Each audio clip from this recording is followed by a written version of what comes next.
Sambhaji brigade के पूर्व प्रदेश अध्यक्ष प्रवीण गायकवाड़ पर रविवार को सोलापुर जिले के अक्कलकोट में हमला किया गया। इस घटना का असर आज मुंबई में विधानसभा सत्र के दौरान देखने को मिला, जहां विरोधी पार्टियों ने हाथों में बैनर लेकर सरकार का निषेध किया। संभाजी ब्रिगेड के प्रदेश अध्यक्ष प्रवीण गायकवाड़ पर अक्कलकोट में हमला किया गया। उनके साथ मारपीट की यह घटना रविवार दोपहर की है। प्रवीण गायकवाड़ अक्कलकोट में फतेह सिंह शिक्षण संस्था और सकल मराठा समाज के कार्यक्रम में शामिल होने गए थे। इस घटना के बाद कई स्तर पर लगातार गुस्सा जाहिर किया जा रहा है। इसका असर आज विधानसभा सत्र के दौरान देखने को मिला, जहां विरोधी पार्टियों ने हाथों में बैनर लेकर विधान भवन की सीढ़ियों पर सरकार का कड़ा विरोध किया। वहीं शरद पवार गुट के विधायक रोहित पवार ने भी हमले पर प्रतिक्रिया देते हुए सरकार पर हमले की जिम्मेदारी सौंपी है।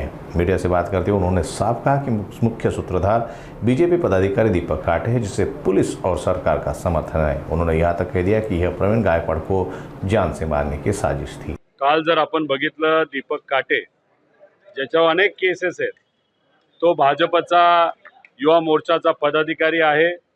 स्वतःच्या भावाला त्यांनी त्या ठिकाणी मारले। दुर्दैवाचं तो जेलमध्ये 7 वर्ष जाऊन आलेला आहे। पुणे एअरपोर्टवर लाईव्ह काढतूस आणि बंदूक घेऊन विमान हायजॅक करायला चालला होता का काय। आणि भाजपचा पदाधिकारी याली काल प्रवीणदादा गायकवाडांना रस्त्यावर ओढलं, त्यांच्यावर शाई टाकली। आमचं पूर्णपणे म्हणणं आहे की पोलीस प्रशासन सुद्धा याच्यामध्ये सहभागी आहे। कारण का इंटेल असतं, इंटेलिजन्स असतं की कोण लोक उभी आहेत, कशासाठी उभी आहेत, काय करणार आहे, याचा अंदाज पोलीस प्रशासनाला असावा। आणि तो अंदाज असताना सुद्धा हे कृत्य त्या ठिकाणी घडलं असेल तर मुद्दामून सरकारने सुद्धा त्या दीपक काटेला पाठिंबा दिला आणि दीपक काटेच्या माध्यमातून पुरोगामी विचाराच्या एका कार्यकर्त्याला म्हणजे प्रवीणदादा गायकवाड जे 30 वर्ष 35 वर्ष पुरोगामी विचारासाठी लढतायत, शिवशाहू फुले आंबेडकरांच्या विचारासाठी लढतायत, अशा व्यक्तीवर त्या ठिकाणी तिथं हल्ला झाला।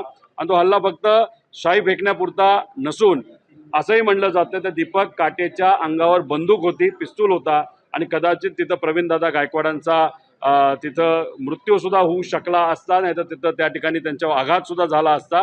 त्यामुळे ह्या सर्व गोष्टीचा निषेध करतो। सरकारला सांगतो की दीपक काटेवर अशी कारवाई करा की इतरही जे सर्व लोक आहेत असे कार्यकर्ते क्रिमिनल माइंडेड त्यांना कुठेही धाडस झालं नाही पाहिजे, असं सरकारला या ठिकाणी विनंती करतो। आम्ही स्थगन तिथं मांडलेलं आहे। स्थगनवर 12च्या आसपास तिथं बोलण्याचा संधी आम्हाला द्यावी अशी सरकारला विनंती केलेली आहे। आता आम्ही अपेक्षा करतो की अध्यक्ष महोदय संविधान आणि पुरोगामी विचाराला सहकार्य करत आम्हाला स्थगन मांडण्याचा त्या ठिकाणी संधी द्यावी।